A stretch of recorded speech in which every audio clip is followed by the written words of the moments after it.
د عالمي تاریخ نه داسې معلومیږي چې په پخواني قومونو یا پخواني مذهبونو کې ډېر کم داسې خلک تیر شوي وو چې هغوی د الله تعالی د وجود نه انکار کوو. په هغې کې لکه بد مت راځي، د دې هندوانو یوه فرقه د جن مت ورته وایي، دا هغه خلک چې دوی د الله تعالی د وجود نه انکار کوو. نورو په عمومي سطح باندې خلکو که هغه مشرکینو حتی تر فرعون پورې، فرعون، حامان، قارون چې د دې ملت ټولو نه ګناهګارترین خلک دي، هغوی هم د الله تعالی د وجود نه انکار نه کوو. الحاد څنګه شروع شوی دی؟ په دې درېمې صدۍ کې، عیسوي صدۍ کې چې کله په دې یورپ کې عوامو کې د عیسیت ډېر زیات خور شو او مقبول و، نو په دې وخت کې د یورپ بادشاه چې کوم هغه وخت کې قسطنطین په نوم باندې هغه هم عیسیت قبول کړ. چې کله قسطنطین عیسیت قبول کړ نو عوامو سره یا د کلیسا سره حکومتي طاقت هم یو ځای شو. په دې وخت کې په عوامو کې د ارسطو او د افلاطون نظریات ډېر زیات مقبول و، نو د عوامو د مقبولیت د وجې نه کلیسا راولګېدله، دغه نظریات هم په د عیسائی مذهب کې شامل کړل. وخت تېرېدلو سره به د کلیسا په رویه کې شدت راته، پادریانو به د خپلو خواهشاتو دپاره عوامو باندې سخت حکمونه تطبیقول، عوامو سره سختي کول شروع کړل. دا عوام به هم ورځ تر ورځه د دې مذهب نه لږ لږ متنفره کېدل او لږ لږ به زړه تورون کېدل او بېلېدل به. خو بیا هم ډېر زیاته غټه سطح باندې چا څه حرکت نشو کولی، ځکه چې چا به لږ غوندې د کلیسا په خلاف حرکت وکړه هغه بیا راسن قتل کوو. په نوي علومو، په نوي تحقیقاتو پابندي وه. د دې باوجود هم په یورپ کې بعضې داسې خلک پیدا شول چې هغوی نوي علومو طرف ته یو قدم واخیسته، ساینسي تحقیقات، فلسفه، نظریات. په دې تحقیقاتو کې هغوی نوی قدم واخیسته. په هغې کې یو جاردینو برونو په نامه باندې و چې کوم مشران و، ګلیلیو په نامه باندې و، جوهانس کلپر په نامه باندې و، او دغسې لیونارډ ډاونسي په نامه باندې و. دا هغه خلک وو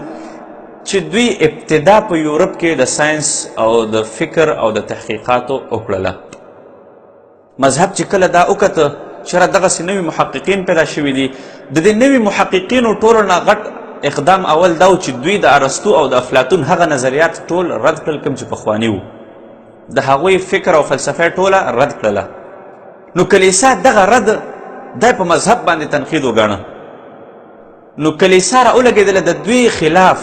په ځای د دې چې عقلي، نقلي، ساینسي دلایل استعمال کړي، نو د دوی په خلاف خپل حکومتي طاقت استعمال کړه. عدالتونه د احتساب قایم کړل. هغه خلک چې هغوی به بیا د نوي نظریاتو ول او هغه به محکمې ته راوسته او راسن به قتل کو.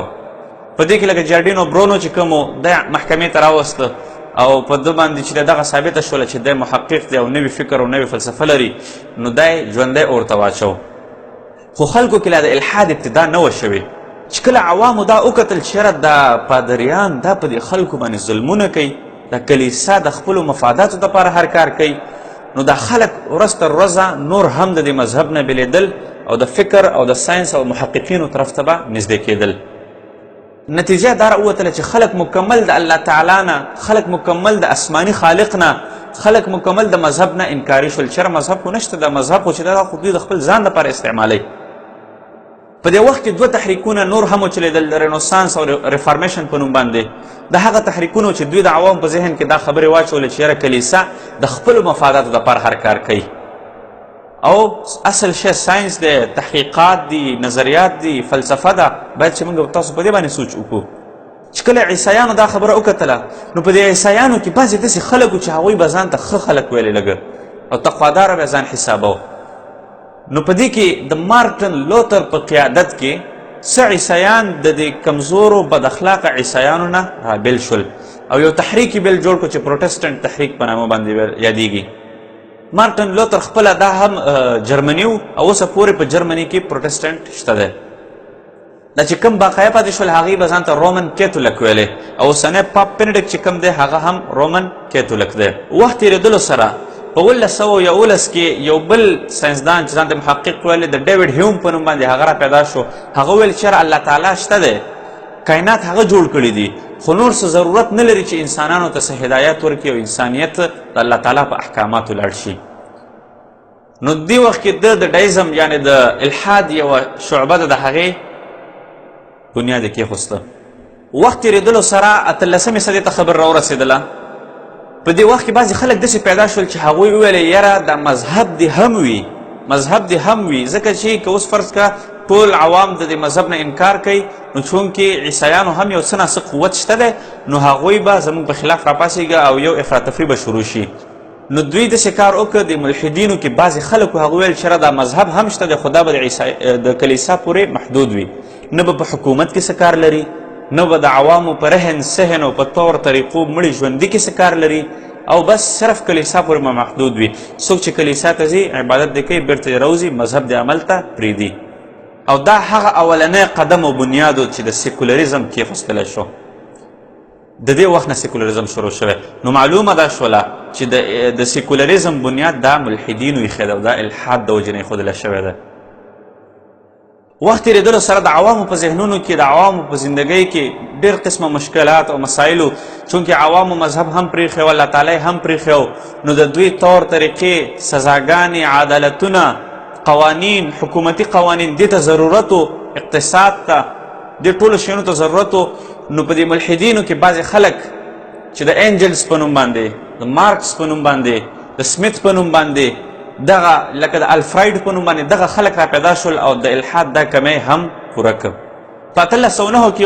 یو بل مفکر او ساینسدان د چارلس ډارون په نوم باندې راغی. د عوامو په ذهن کې دا آخري سوال و چې چېرې د انسان بیا څنګه پیدا شوی چې الله تعالی نه ده پیدا کړی. نو هغه دا نظریه عوامو کې خوره کړله د ایولوشن ارتقا په نوم باندې چې یاره دا انسان په خپله پیدا شوی دی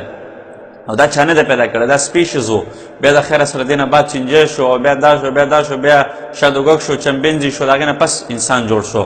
د ده دا تحقیقات چې کوم و دا 26 کاله و خو دا په حقایقو باندې بنا نه و. اوسنی ساینس چې کوم دی هغه ټول د ایولوشن د ارتقا نظریه رد کوي. وجه دا ده اوسني ساینس یو 2-3 سوالات داسې د ایولوشن او د ارتقا والا نه د هغې جوابات طلب کړي دي چې ارتقا والا سره څه جواب نشته دی. په هغې کې یو دا دی چې که فرض که د شادو نه انسان جوړ شوی نو دا شادو بیا ولې پاتې کېدله؟ په کار دا دی چې د ټولو شادوګانو نه انسانان جوړ شوی بس خبره ختمه. دویمه دا که د ډي ان اے چېرته د انسان او د شادو 2% سره فرق لري، یعنی د انسان چې کومه ډي ان اے ده هغه 100% ده او د شادو 98% دغه د انسان ډي ان اے سره تعلق لري. نو دا 2% ډي ان اے ولې دومره ده چې بیا د انسان او د شادو په منځ کې دومره واضحه فرق د هغه په عاداتو طور طریقو کې شکل کې. دریم سوال بیا دا ساینس کوي اوسنی ساینس چې دا ډي ان اے ولې 100 پورې نه پوره کېږي د انسان او د شادو چې دا کمې شادوګانې په دنیا کې پاتې دا هم انسانان شي. بیا په 19مې صدۍ کې د بیګ بینګ تیوري منځ ته راغله چې دا اول یوه نقطه وه دې انفجار وکړه او دا ټول چې د کائنات د هغې نه جوړ شو. تر 1910 پورې د الحاد په مغرب کې مکمل په عروج باندې و او اسلامي ممالکو ته هم لږ راغلی و. اسلامي ممالکو ته د الحاد لږ نظریات راغلي و. ان په 18مې صدۍ کې هم څه لږ غونتې اشارې محسوس شوي په بعضې اسلامي ممالکو کې. د دې د وجې نه بعضې علماو لږ یو څه ناڅه یو څو په شمار کتابونه د الحاد خلاف لیکلی شوي و. خو بیا چې کله په 1960 کې تاجران او دغه نورې لارې حساب کتاب دا د اسلامي ممالکو او د مغربي ممالکو خپلو کې سره زیات شول نو علماو په دې باندې بیا کتابونه ولیکل او خلکو د اسلام مغرب طرف ته د وړلو کوشش وکړو علماو او مسلمانانو. چې کله د مغرب عوامو ملحدینو دغه اسلام او د دې د حقانیت انسانانو ته عزت ورکوله انسانانو باندې رحم دغسې د انسان په زندګۍ کې سهولت احترام او ډېر داسې فواید یې وکتل د غربت خاتمه ښځو حقوق چې دا ډېر شیونه کله هم د ملحدینو یا دغه عوامو د مغرب وکته نو ډېر زیات متاثره شول او په دې خبره باندې پوه شول چې یاره هغه آسماني مذهب چې کوم و عیسیانو هغه صحیح خو عیسیانو او پادریانو د خپلو مفاداتو دپاره چې د هغه مذهب استعمالو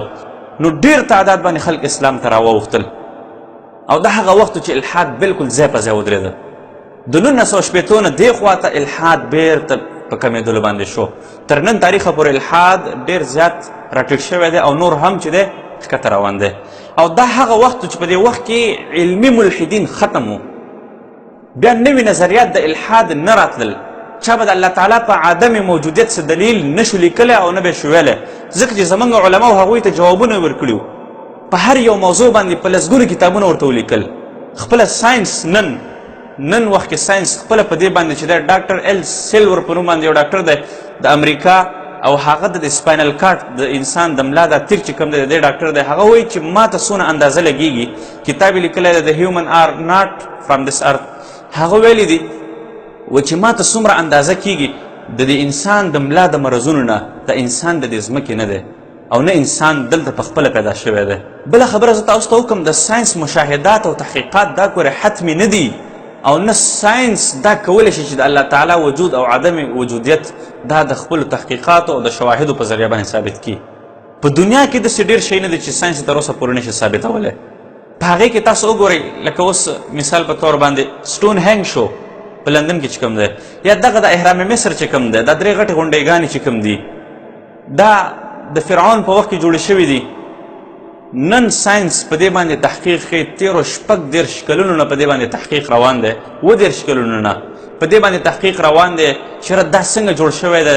ځکه چې په دې کې 25 لکه تیږې لګېدلې دي او یوه تیږه پکې بعضې پکې چې دی 2000 کیلو ده بعضې پکې 10000 کیلو ده بعضې پکې 12000 کیلو ده دوی اوس تحقیقات کوي چې دا تیږې د دې ځمکې نه د بره سره پورې څنګه خیجولی شوي دي 13 کلونو نه د انسان یو جوړ شوي غونډۍ یا د انسان یو جوړ شوي عجوبي جواب او شواهد او تحقیقات دوی نشي پیدا کولی او په هغې باندې تحقیق کوي دوی او دوی دا نشي معلومولی چې دا څنګه جوړ کړی دی نو ساینس دا څنګه خبره کوي بیا چې د کائنات نه باندې انچ شم نشته دی موږ الحمدلله مسلمانان یو زموږ د الله تعالی په وجود او په خالق کېدلو باندې پوره یقین دی زموږ د الله تعالی پر رازق کېدلو او مالک چې دا کائنات الله تعالی جوړ کړی په دې باندې پوره یقین دی ضرورت نه لرو د ساینس تحقیقاتو ته لکه څنګه چې موږ یو ډاکټر ته لاړ شو د ډاکټر د علمیت نه موږ نه یو خبر چېرې ډاکټر به په مکتب کې او په فاکولته او په کالج او په یونیورسټۍ کې به هغه څنګه سبق ویلی تکړه دی نه دی تکړه نه